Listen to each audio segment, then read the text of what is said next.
तो हम आपकी भी इंसेंट बजा देंगे।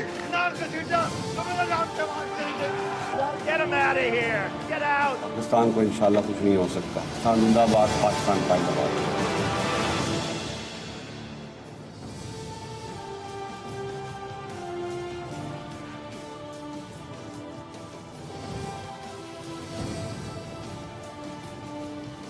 जी अस्सलाम वालेकुम।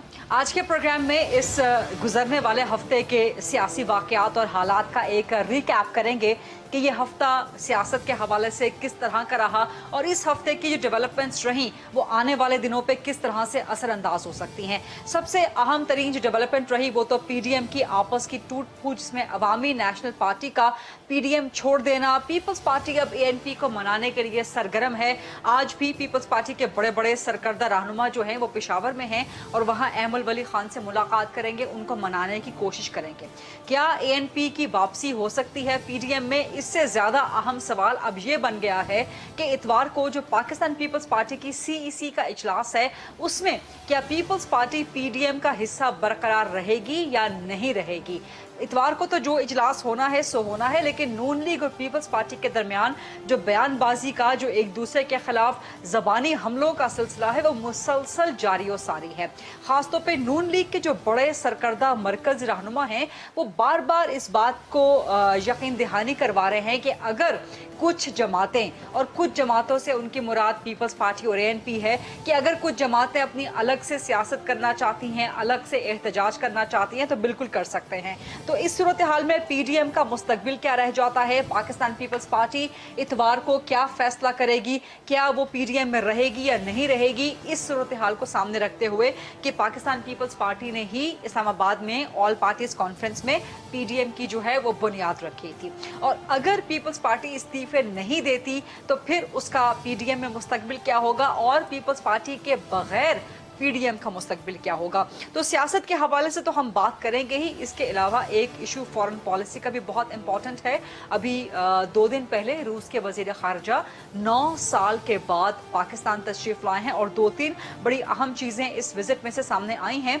एक तो ये कि रूस पाकिस्तान को मिलिट्री इक्विपमेंट जो है वो फ़रोख्त करने के लिए तैयार हो चुका है। उसमें मिलिट्री पैक्ट जो दिफाई मुआहदे हैं वो भी होंगे और पाक भारत ताल्लुकात की पेशरफ या पाक भारत ताल्लुकात को वापस से ट्रैक पर लाने के लिए रूस का इसमें क्या किरदार है, क्योंकि रशियन फॉरेन मिनिस्टर ने इस बात का इशारा दिया कि रूस जो है खैर मकदम करता है पाक भारत ताल्लुकात के लिए पेशरफ्त होने को।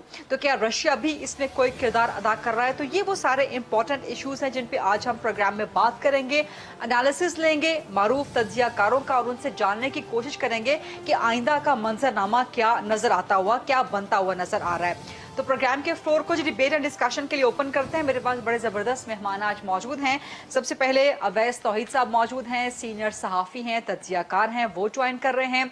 इस्लामाबाद स्टूडियोज़ में मेरे कॉलीग हैं, बड़े अच्छे साथी हैं हमारे, सीनियर सहाफ़ी हैं, तज्जियाकार हैं, न्यूज़ वन पे अपना प्रोग्राम करते हैं, शाहिद मेतला साहब वो मौजूद हैं और मेरे साथ थोड़ी ही देर में ज्वाइन करने वाले हैं जनरल अमजद शेब साहब, सीनियर दिफाई तज्जियाकार हैं। अवैस तौहीद साहब, आपको क्या मुस्तकबिल बनता हुआ नजर आ रहा है? अब 2 दिन के बाद पीपल्स पार्टी की सीईसी का इजलास है, पीपल्स पार्टी क्या फैसला कर सकती है? इतना तो वाजे है कि इस्तीफे देने पर अभी तक तो उनकी जमात, उनके कायदीन जो हैं वो राजी नहीं है, लेकिन इतवार के बाद पीडीएम का क्या मंजरनामा बनता हुआ आपको नजर आ रहा? देखिए, एक तो पीडीएम जो है उसकी कमर तो टूट ही गई है और रीढ़ की हड्डी भी उसकी टूट गई है और वापस रीढ़ की हड्डी लगाना एक बहुत मुश्किल काम है कि वो पीडीएम जो अब से कुछ माह पहले कह रही थी कि बस धड़न तख्ता कर देंगे और असेंबलियों से इस्तीफे दे देंगे, लॉन्ग मार्च करेंगे, धरना देंगे। नवाज शरीफ साहब तकरीरें कर रहे थे, सिटिंग आर्मी चीफ और आईएसआई चीफ के खिलाफ इल्जाम लगा रहे थे और उसके बाद हमने देखा कि मरियम साहिबा और जो मौलाना साहब हैं वो दोनों इस बात पे मुसर थे कि रेजिग्नेशन दिए जाएं। और फिर रही सही कि सिर्फ पीपल्स पार्टी ने जो अपनी सियासी तारीख में ऐसा कभी यू टर्न नहीं लिया होगा कि सादे संजानी के हाथों दस्तखत कराए और खामोशी से बगैर किसी इत्तेहादी को बताए हुए एक अपोजिशन लीडर सेनेट के अंदर गिलानी साहब को मुंतखब कराया। तो जो माजी के अंदर जो भी इन पे तरकीब कर रहे थे कि भाई नवाज शरीफ, जरदारी या भुट्टो खानदान या शरीफ खानदान के दरमियान बहुत बड़े फासले हैं, वो करीब कैसे आ गए हैं, ये समझौता के जरिए हैं, ये मजबूरियों के तहत हैं, और वैसे ही हुआ। यानी कि आप देख लीजिए कि अब उसका वापस आना कि how to mend those bridges going to be very difficult. और इसी वजह से आप देखिए कि इत्मीनान का उन्होंने लम्हा दे दिया है हुकूमत को, जो घबराई हुई है गवर्नेंस के मामले पे, इकोनॉमिक सिचुएशन के मामले पे, कोरोना की सिचुएशन आप देख लीजिए, तीसरी लहर है, तो उसको उन्होंने एक ऐसा मौका दे दिया कि वो वापस अपने डूबते हुए जो एक लम्हात थे वो वापस आ जाए और रीगेन करें। और उसके साथ ही अब वो अपोजिशन के अंदर जान नहीं नजर आ रही जो अब से 2 माह पहले थी। मौलाना फजल रहमान साहब नाराज हैं। और ये जो आप ANP का बता रही हैं, अगर मेरी जाती मालूमात ये है कि जब ANP के शाहिद खान अब्बासी साहब होती साहब से मिलने गए मैदान, तो दोपहर का वक्त था और उन्होंने खाना भी नहीं खाया, इतनी नाराजगी थी। और उनको दो टोक अल्फाज में ये बताया कि भाई हमने दोस्ती यारी में ये हमने वोट दिया है, और जो जरदारी साहब हैं उनके हम पे रहसान है पीपल्स पार्टी के, उन्होंने खैबर पख्तूनख्वा नाम हमें दिया है। और साथ में अहमद वली ने जो अपना मैसेज भेजा था नून लीग को भी और वैसे भी, जो उन्होंने कहा है अपने करीबी साथियों को कि जब सुसाइड अटैक हुआ तो यार वली साहब पे और पूरी फैमिली जो है वो हेलीकॉप्टर में गई, तो एक बहुत अरसे तक जरदारी साहब ने उन्हें सदर हाउस जो है प्रेसिडेंट हाउस वहाँ पे जगह दी हुई थी। तो उन्होंने कहा हमारी माजी की जो दोस्ती थी या माजी के जो एतमाद का जो हमारा रिश्ता था, हम उसमें रखना नहीं डाल सकते थे, पंक्चर नहीं कर सकते थे। लेकिन इन सारे समझौतों के, इन सारी नाराजगियों के ठीक पंक्चर खुद PDM हो गई, और अब वो पंक्चर वापस लगाना जो है बहुत मुश्किल होगा आने वाले वक्तों में, बहुत मुश्किल होगा पंक्चर लगाना। शाहिद मित्तला साहब, आप क्या समझते हैं कि इतवार के बाद PDM का मुस्तकबिल, जैसा कि अवैस तौहीद साहब कह रहे हैं कि कमर तो टूट गई, रीढ़ की हड्डी तो टूट गई, क्या वाकई ऐसा हो सकता है या हो गया है, या कहीं पर अभी कुछ कम बैक का इम्कान बाकी है? देखिए पीपल्स पार्टी PDM बिल्कुल नहीं छोड़ेगी, और इसमें कोई शक नहीं है। अवैस वहीद साहब बिल्कुल ठीक कह रहे हैं कि कमर की हड्डी टूट गई है। अमलन PDM बिल्कुल खत्म हो चुकी है, लेकिन ये अलायंस चलता रहेगा। अलायंस इसलिए भी चलता रहेगा, पॉलिटिकल स्टेक्स हैं स्पेशली पीपल्स पार्टी के। पीपल्स पार्टी हर वो बात करना चाहेगी जो उसके फेवर में जाएगी, जो उसके फायदे में जाएगी। ये पहले से रियलाइज करना चाहिए था मौलाना फजल रहमान को भी, नवाज शरीफ साहब को भी, कि पीपल्स पार्टी के सिस्टम में स्टेक्स ज्यादा है। अगर वो विड्रॉ करेगी, वो बैक आउट करेगी जो उसके पॉलिटिकल स्टेक्स हैं या पॉलिटिकल कमिटमेंट्स हैं, तो सबसे ज्यादा नुकसान पीपल्स पार्टी को होगा। और हमने देखा कि ज़िमनी इंतखाबात के लिए बाकी लोग, मौलाना फजल रहमान साहब, नवाज शरीफ साहब नहीं जा रहे थे, उनको पुश किया जरदारी साहब ने, और अल्टीमेटली हमने देखा कि उसका फायदा भी PDM को हुआ। PDM को अच्छा खासा एक तरह से बूस्ट मिला जब 8 में से 7 नशिस्तें PDM ने जीत ली। तो अब ये कहा जा सकता है कि PDM अमलन खत्म हो गई है, लेकिन पीपल्स पार्टी कभी भी ये सारा मलबा अपने ऊपर नहीं लेना चाहेगी कि PDM जो एक बड़ा ही मोटिवेटेड किस्म का, कमिटेड किस्म का अलायंस था, पॉलिटिकल अलायंस था, और जिसपे बहुत सारे लोग दलाए कर रहे थे। एक बात और भी जो पीपल्स पार्टी बहुत ज्यादा क्लेम करती है, नोशन करती है कि हमने बनाया, इसके फाउंडर हम हैं। बुनियादी तौर पर ये अवामी प्रेशर था। गरीदा आपको याद होगा, महंगाई की वजह से, अनएम्प्लॉयमेंट की वजह से बहुत ज्यादा प्रेशर आ रहा था पॉलिटिकल पार्टीज पर। उसकी वजह से देखा कि पीपल्स पार्टी पर भी एक तरह से प्रेशर आ रहा था। मुसलसल मुस्लिम लीग नून कह रही थी कि इस तरह का अलायंस बनना चाहिए, अपोजिशन को एक प्लेटफॉर्म पे इकट्ठा होना चाहिए। तो वो फिर पीपल्स पार्टी ने एक तरह से इनिशिएटिव लिया। और इसमें बहुत ही इंटरेस्टिंग बात मैं आपसे शेयर करूं कि अब ये भी कहा जा सकता है, और मुस्लिम लीग नून के कुछ लोगों से मेरी बात हुई है, वो कह रहे हैं कि शायद पीपल्स पार्टी ने ये जो इनिशिएटिव लिया था ये किसी के कहने पर लिया था, और इसी वक्त के लिए लिया था कि एक खास वक्त पर आके जब बहुत ज्यादा क्लाइमेक्स होगा इस मूवमेंट का, तो वहां से विड्रॉ कर जाएंगे। तो लेकिन इसका पीपल्स पार्टी को फायदा क्या? ये बड़ी एक कॉन्स्पिरेसी थ्योरी बड़ी अजीब सी लगती है, जिसकी तरफ से भी आई है नून लीग के लोगों की तरफ। मैं बिल्कुल इसका फायदा आपको बता देता हूँ। फायदा ये है कि अगर कहा जाए, कल फिरदौस शमीम नकवी साहब भी कह चुके हैं कि डील हो गई है और ये तय पा चुका है और कमिटमेंट हो गई है कि अगली गवर्नमेंट पाकिस्तान पीपल्स पार्टी की होगी। और जो सर्कमस्टेंसेस हमें नजर आ रहे हैं, जो पॉलिटिकल डेवलपमेंट्स नजर आ रही हैं, इंटरेस्टिंगली जो पॉलिटिकल अलायंसेस भी हमें नजर आ रहे हैं, अब बहुत वाजे हो चुके हैं काफी सारे अलायंसेस, उस पर बात यानी कि आप कहना चाह रहे हैं कि पीडीएम को पीपल्स पार्टी ने अपने मकासद के लिए इस्तेमाल किया, जिस तरह के नून लीग के कुछ लोग इल्जाम लगा रहे हैं। जनाब अमजद शेख साहब मेरे साथ आ गए हैं। अस्सलाम वालेकुम जनरल साहब। वालेकुम अस्सलाम। उम्मीद है कि आपको आवाज बिल्कुल ठीक आ रही होगी। जनरल साहब, आप क्या समझते हैं कि पीडीएम का मुस्तकबिल अब क्या है? और शाहिद मेतला साहब जैसे एक इशारा दे रहे हैं या अपना एक एनालिसिस कर रहे हैं, लेकिन नून लीग वाले तो बरमला ये बात कह रहे हैं कि जी कुछ जमातों ने डील कर ली और उसके लिए पीडीएम के प्लेटफॉर्म को इस्तेमाल किया गया। क्या पीपल्स पार्टी ने वाकई पीडीएम को इस्तेमाल किया या दीगर जमातों ने पीडीएम को इस्तेमाल किया? और आपकी नजर में अब इतवार के बाद अगले हफ्ते से सियासी मंजरनामा क्या नजर आ रहा है?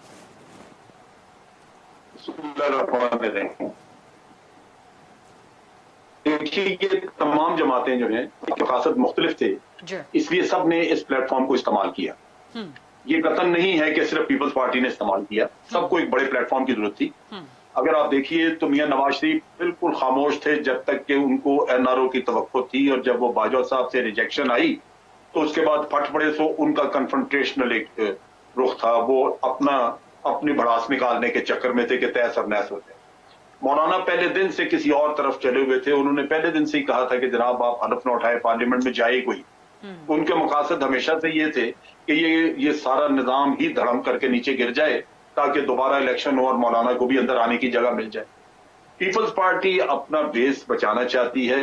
देखिए, पीपल्स पार्टी के मसाइल और इनके नून लीग के आइडेंटिकल हैं, दोनों के ऊपर केसेस हैं बहुत ज्यादा, और दोनों को आप देखिए कि रिलीफ अपने अपने बेस से मिल रहा है। लेकिन फर्क ये है कि नून लीग के इख्तियार में ज्यादा कुछ नहीं। ठीक है, वो लाहौर हाई कोर्ट उनको बहुत सारे रिलीफ देता है, लेकिन हुकूमत उनके पास नहीं है। पीपल्स पार्टी के पास जहां पे हुकूमत है वहां शवाहिद भी वहीं पे हैं, पुलिस भी वहीं है। उज़ैर बलोच 2000 कत्ल कर दे, वो एक एक करके बरी वहीं होगा, तो वो छोड़ नहीं सकते।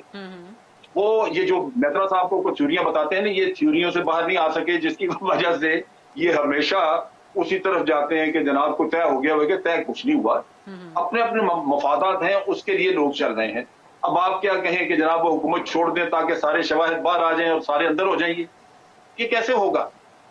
ये किसी को भी उनको सूट नहीं करता जो अपनी अपनी हुकूमत बैठा। वो बड़े मुतमईन है सिंध की गवर्नमेंट लेके।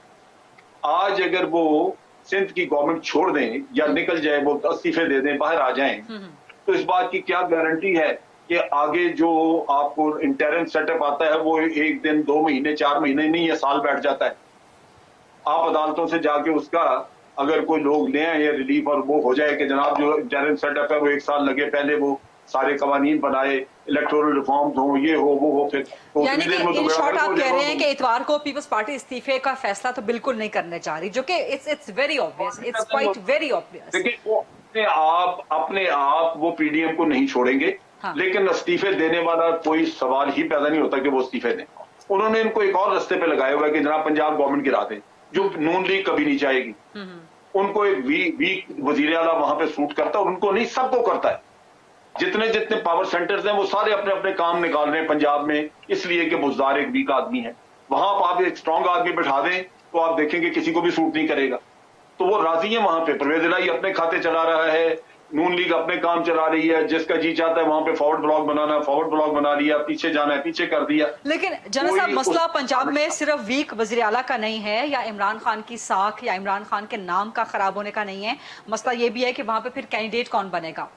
जिस तरह की खबरें आ रही थी कि शरीफ फैमिली के अंदर से ही हमजा शहबाज के नाम की जो है मुखालिफत है, हालांकि हमजा शहबाज बहुत अच्छे कैंडिडेट हो सकते हैं और नून लीग को अपना कदम जमाने का बड़ा अच्छा मौका मिल सकता है पंजाब में। वो फैमिली एक है, वो सवाल ही पैदा नहीं होता कि अपनी रिफ्ट इस तरह खड़ी कर। शहबाज शरीफ अपनी मर्जी से अंदर जेल में बैठे रहे सिर्फ इसलिए कि मरियम को मौका देना था। वरना तो वो अपनी जमानत करा सकते थे। हमजा की हो गई तो उसकी क्यों नहीं होनी थी? वो उन्होंने तो खुद विड्रॉ की अपनी एप्लीकेशन। अभी 13 को केस लगा हुआ है ना, लगने वाला है 13 को। फैमिली बिल्कुल, वो भी आ जाएंगे, बाहर बैठ जाएंगे, कोई कुछ नहीं होगा। आप देख लें कि वो फैमिली सारी मियां नवाज शरीफ के इशारे पे चलती है, उसको कोई वायलेट करेगा ही नहीं। आप हमजा सवाल ही पैदा नहीं होता कि कभी उनकी किसी की कोई बात की ऑफर एक्सेप्ट कर, देयर इज नो क्वेश्चन। तो ये इसी तरह सेटअप करेगा। वो चाहते ये हैं, उनकी बहुत बड़ी रिक्वायरमेंट ये है कि वहां कोई ऐसा स्ट्रॉन्ग वजीर आला ना आ जाए जो कि उठा के उनकी जायदादें नीलाम करना शुरू कर दे। उनके तो कोर्ट ऑर्डर निकले हुए हैं, उनके लिए तो बहुत बड़े मसाइल पैदा हो जाएंगे अगर कोई वहां पे मजबूत आदमी आ गया। तो वो बड़े आराम में है। ठीक है, वो इनको बदनाम करके परफॉर्मेंस इनकी बुज़दार की वजह से खराब होगी, इलेक्शन में जीत के खुद आ जाए, बड़ी अच्छी बात है। तो वो उनका अपना एक रास्ता है, लिहाजा ये सूट नहीं करता पीपल्स पार्टी को। उनको पीपल्स पार्टी को वो कभी टांगे नहीं, पाँव नहीं जमाने देंगे यहाँ पे पंजाब में। अगर ये पीपल्स पार्टी की गेम चला दे, नून लीग है, तो अगले इलेक्शन में पीपल्स पार्टी वहां जीत के बैठ गई तो फेडरल गवर्नमेंट को उनके पास चली जाएगी। पीपल्स पार्टी के पास। ये बड़ा इंटरेस्टिंग पॉइंट है। एक छोटी सी ब्रेक का वक्त हुआ है, let's take a short quick break, उसके बाद वापस आएंगे। तो पंजाब की सियासत के हवाले से किस वक्त पंजाब का ग्राउंड जो है वो एक आसान टारगेट लग रहा है ऑपोजिशन के लिए, लेकिन ऑपोजिशन के अपने अंदर क्या मस्त मसाइल है कि पंजाब से तब्दीली का आगाज नहीं किया जा सकता। ये सवाल करेंगे शाहिद मेतला साहब से, अवैस तौहीद साहब से, जनाब शुएब साहब से। एक और सवाल भी करना है और वो है अफवाज पाकिस्तान पे तनकीद के लिए सजा का बिल। क्या ये बिल जायज है, नाजायज है? सवालात करेंगे छोटे से ब्रेक के बाद।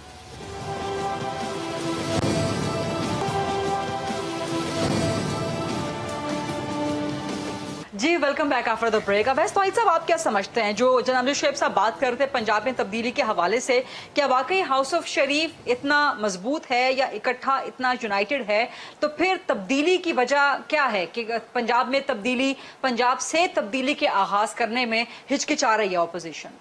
मेरे ख्याल में गरीदा, जो मेरी इत्तलात है वो ये कि बहुत पहले ये पॉसिबिलिटी डिस्कस हुई थी नॉन लीग के सर्कल्स में। हाँ। लेकिन नवाज शरीफ साहब इसके खिलाफ हैं। वो ये कहते हैं कि री इलेक्शन होना चाहिए।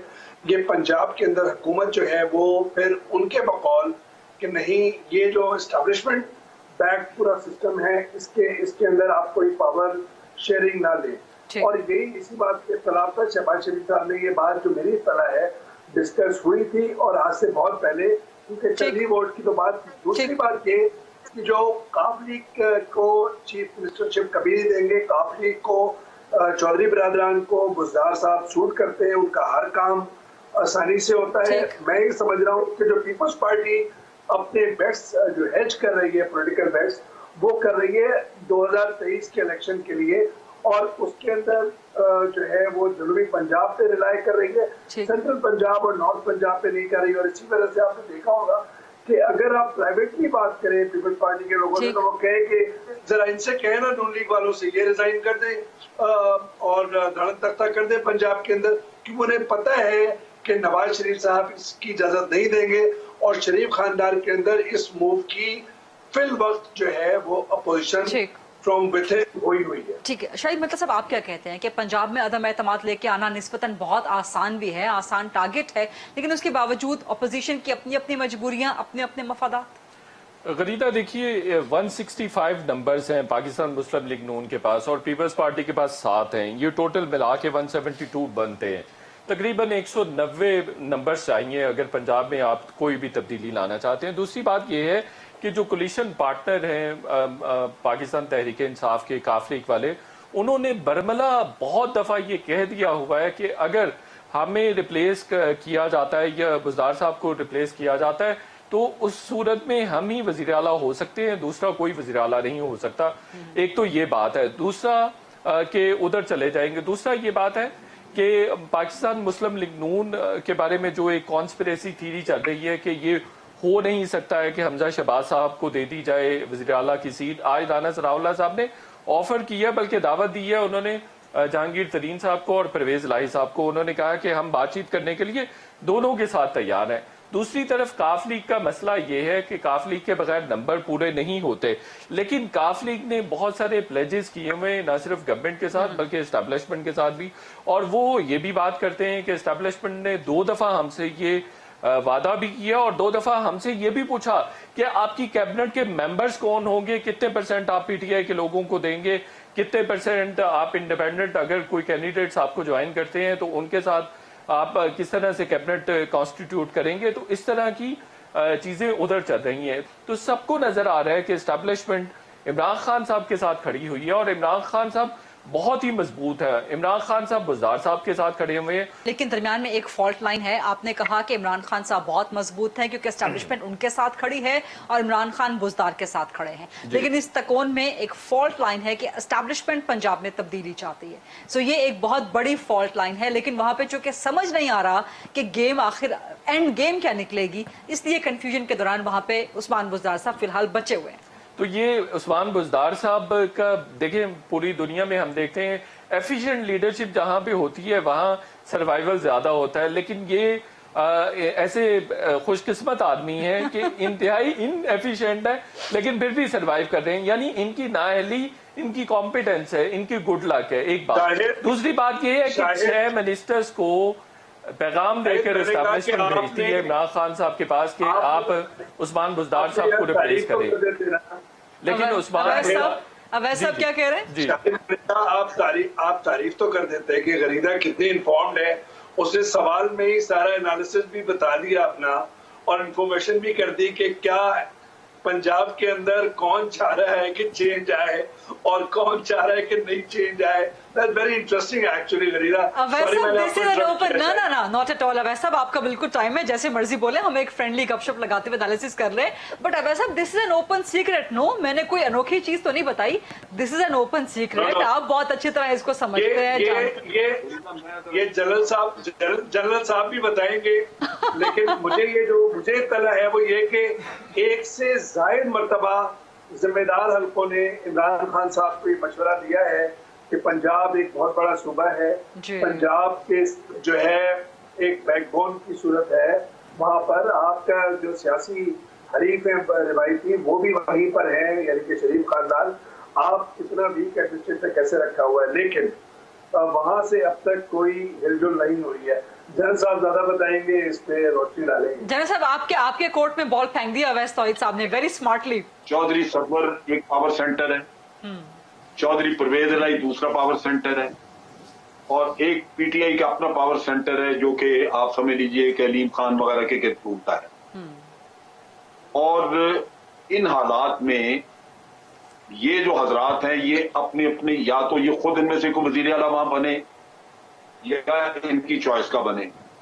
इनसे बचने के लिए बुज़दार साहब को रखा हुआ है एक प्रॉक्सी के तौर पे, क्योंकि बाकी सारे जो है वो इनसे फायदा उठा लेते हैं, अपने काम करवा लेते हैं। जो डिलीवर करने का किस्सा है वो गालिबन इमरान खान ने अपने जिम्मे लिया था कि वो अच्छा आईजी वहां पे लगा के, अच्छा चीफ सेक्रेटरी लगा के, अच्छा स्टाफ रख के और उनको खुद मैनेज करके तो वहां पे चीजें चला सकेंगे जो इतनी अच्छी तरह चल नहीं सकेंगी। लेकिन एक चीज वाज़ेह है कि आप देखिए कि इतने अरसे में हम सब क्रिटिसाइज करते नहीं हैं, लेकिन with in the political setup वहां पे किसी ने रिवोल्ट नहीं किया इसके खिलाफ। ना चौधरी परवेज इलाही उठा है, ना चौधरी सरवर उठा है, ना अलीम खान कोई, क्योंकि सब राजी हैं। जो शेख साहब आप कह रहे हैं ना कि कोई ऐसा एस्पायरेंट नहीं है और कोई टॉपल नहीं करना चाह रहा है उस्मान बुज़दार साहब को, मैं बड़े अदब के साथ आपसे डिसएग्री करता हूँ। परवेज एस्पायरेंट तो बता दिया, एस्पायरेंट तो आपने बता दिया। परवेज इलाही साहब मुसलसल पहले दिन से कोशिशें कर रहे हैं, एस्टैब्लिशमेंट को बार बार गिले कर रहे हैं। एक दूसरे के सामने कुर्सी लगा के बैठते हैं, और सारा पता होता है कि एस्टैब्लिशमेंट क्या कह रही है। ये इतना आपने स्ट्रेच कर दिया है कि let's take a short quick break. वापस आएंगे जनाब अमजद शोएब साहब, अवैध तौहीद साहब, शाहिद मेतला साहब से मजीद एनालिसिस लेंगे।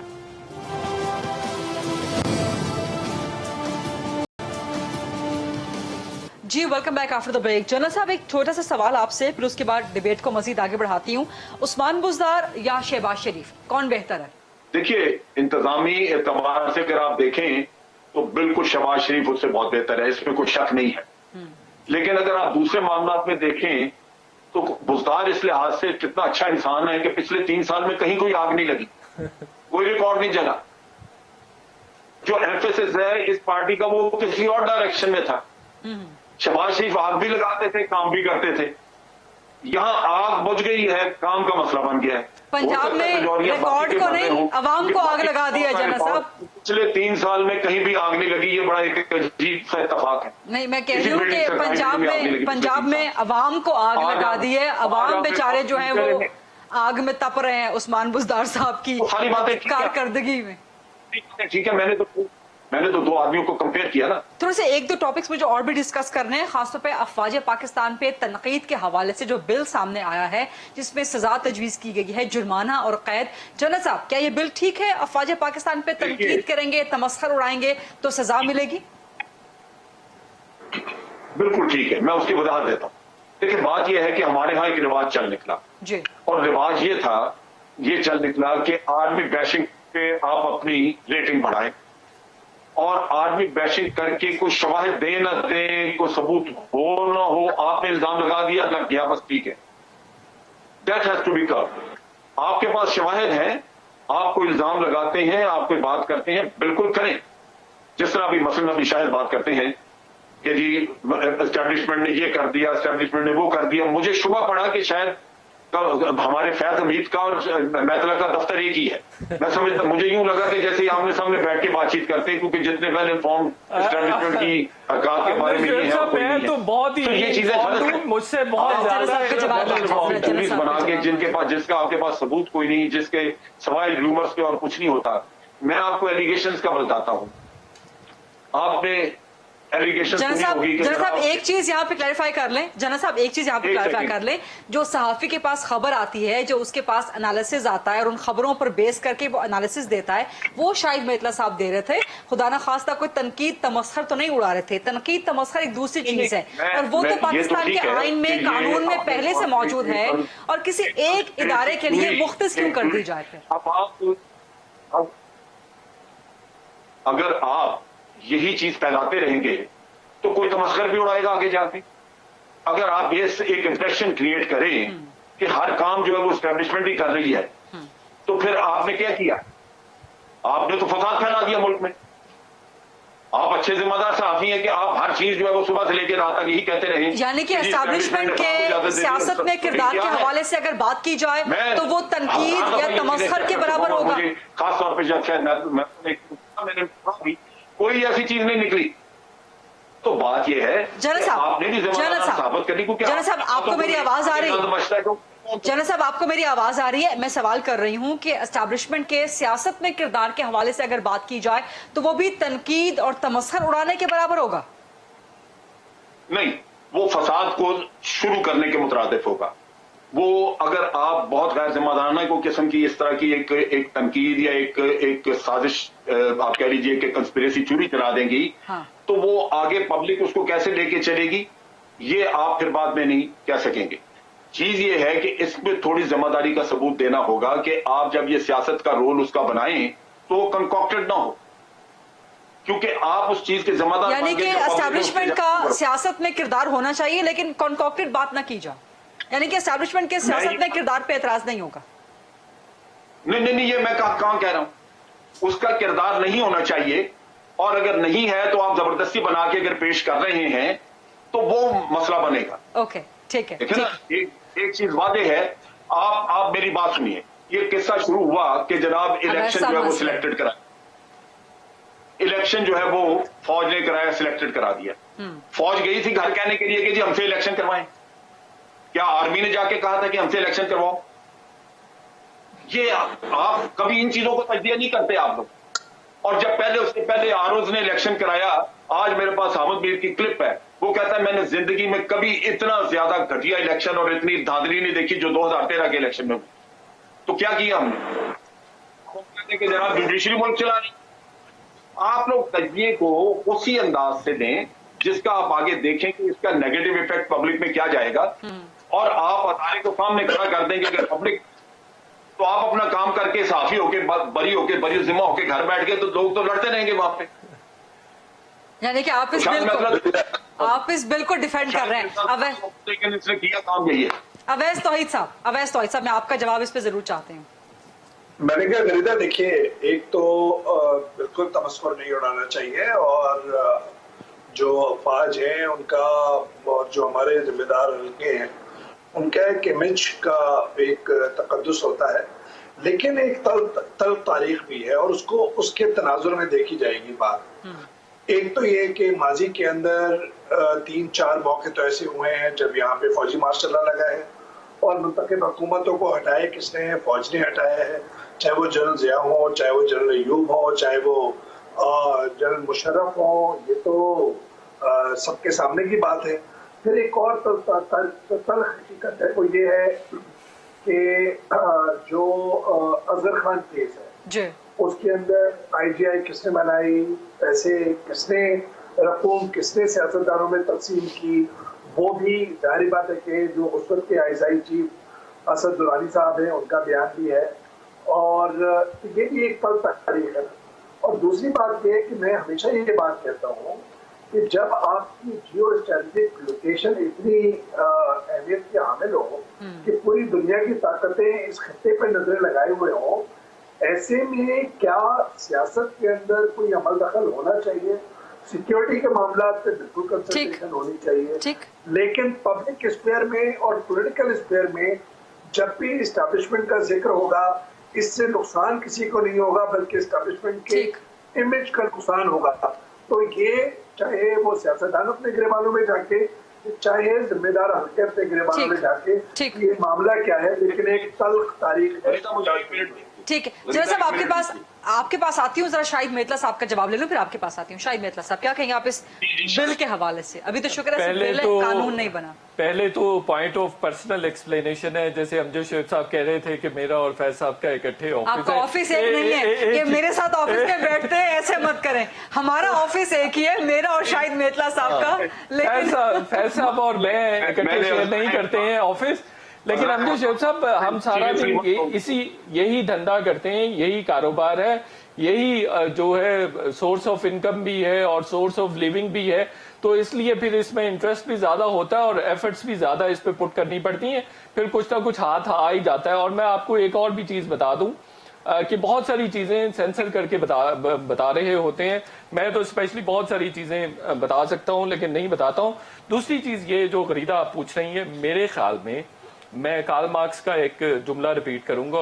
उन्होंने कहा था कि किसी भी चीज का वजूद है उसको बेइंतहा और भरपूर तनकीद का सामना करना चाहिए, निशाना बनाया जाना चाहिए। अगर कोई कब भी है ना, इस पर भी तनकीद होनी चाहिए। तो मैं समझता हूं कोई भी मुकद्दस गाय नहीं होनी चाहिए, अदलिया पर भी तनकीद होनी चाहिए, फौज पर भी मुनासिब और पॉजिटिव तनकीद हो सकती है, किसी इस्लाह के लिए तनकीद की जा सकती है। अब देखिए सहाफियों को कितनी गालियां पड़ती हैं, आप पूरी दुनिया में देख लीजिए कि सहाफी कितने वल्नरेबल है, लेकिन एट द सेम टाइम उनको बहुत ज्यादा मुकद्दस भी समझा जाता है। सहाफियों को, इस पेशे को, इस प्रोफेशन को बहुत ज्यादा ताजीम दी जाती है, इज्जत दी जाती है। तो फिर जो अमजद शेख साहब कह रहे हैं, फिर तो आप देख लीजिए अभी इसके कॉन्सिक्वेंसेस अगले कुछ अरसे में हम देखेंगे। फॉर एग्जांपल अगर किसी पर इल्जाम लगाया जाता है करप्शन के हवाले से या अदरवाइज भी तमस्खुर उड़ाने की बात की जाती है, तो इसकी इंटरप्रिटेशन के बहुत सारे इश्यूज होंगे। अदालत में केस चला जाता है, अदालत में जब केस जाएगा तो जब प्रोसिक्यूशन होगी तो उससे तो और ज्यादा मैं समझता हूं तजलील होगी इदारों की भी, इंडिविजुअल्स की भी। और दूसरी एक बात, डिफेमेशन का लॉ होना चाहिए ना। एक और मैं समझता हूं कि जिस मुल्क में इदारों को कानून बनाना पड़ जाए अपनी इज्जत और तकरीम करवाने के लिए, इससे मैं समझता हूं बदकिस्मती की बात कोई नहीं हो सकती। खौफ नहीं, मोहब्बत पैदा करनी चाहिए। मोहब्बत से अगर लोग इज्जत करें तो वो ज्यादा मुनासिब है। जी जनरल साहब, लास्ट कमेंट प्लीज। बदकिस्मती अदारों के लिए, बदकिस्मती उन अवाम की है जो कुर्बानियां भी देखें, सब कुछ देखें, लेकिन अंधे होके तो तनकीद की तरफ जाए। मैं आपको वजाहत देता हूं, कभी आप लोगों ने तजिया किया है कि जब मुशर्रफ ने टेक ओवर किया तो उससे पहले नवाज शरीफ का क्या किरदार था? अगर हुकूमत सियासतदानों ने करनी है तो भाई पहले उनके काम का तजिया करो। मुशर्रफ ने आके दोबारा नहीं हुकूमत करनी, अगर नवाज शरीफ ने और इन्हीं लोगों ने करनी है तो इनको दुरुस्त करो। आप लोग रोना रोते रहते हैं उसका, मुशर्रफ ये कर गया, फलाना ये कर गया। भाई ये सारा मुशर्रफ और ये बाकी के लोगों ने सबसे गलीज काम ये किया था कि ये लीडर हमारे छोड़ गए, ये कर तबका हमें दे गए। इनको आप पाल रहे हैं, हम नहीं पाल रहे। लेकिन जनरल साहब, टाइम मेरे पास खत्म हो गया, टाइम मेरे पास खत्म हो गया, शाहिद साहब, टाइम मेरे पास खत्म हो गया, जनरल साहब, टाइम मेरे पास खत्म हो गया। लेकिन हम जितनी कड़ी तनकीद सियासतदानों पे करते हैं, जनरल साहब, टाइम मेरे पास खत्म हो चुका है। डिक्टेटर का काम ही नहीं है हुकूमत करने का, डिक्टेटर का कोई काम आप उनको तनकीद करें जो चाहे कोई भी मुल्क हो, उसमें फौजी डिक्टेटर का कोई काम ही नहीं है हुक्मरानी करने का। ये टाइम मेरे पास खत्म हो गया है। का है और हमारे सियासतदानों में बड़े मसाइल है, हमारे सियासी निजाम में बहुत नकाइस है। अवैस तौहीद साहब, टाइम खत्म हो गया, टाइम खत्म हो चुका है मेरे पास। अवैस तौहीद साहब, जनरल साहब, शाहिद मेहता साहब, टाइम खत्म हो गया। लेकिन जनरल साहब जो बात कर रहे थे, जनरल साहब, जितनी तनकीद हम सियासतदानों पे करते हैं, रोजाना कटहरे में हम सियासतदानों को खड़ा करते हैं, हम सियासतदानों के किरदार पे बहुत ज्यादा बात और सवालात भी करते हैं। बहरहाल ये डिबेट बड़ी इंटरेस्टिंग थी। आई विश के इसी पे कंप्लीट प्रोग्राम होता। अगला प्रोग्राम इसी डिबेट पे रख लेंगे। Thank you very much Amjad Sheikh साहब, अवैस तौहीद साहब, शाहिद मेहता साहब। I see you coming week इंशाल्लाह। अल्लाह हाफिज।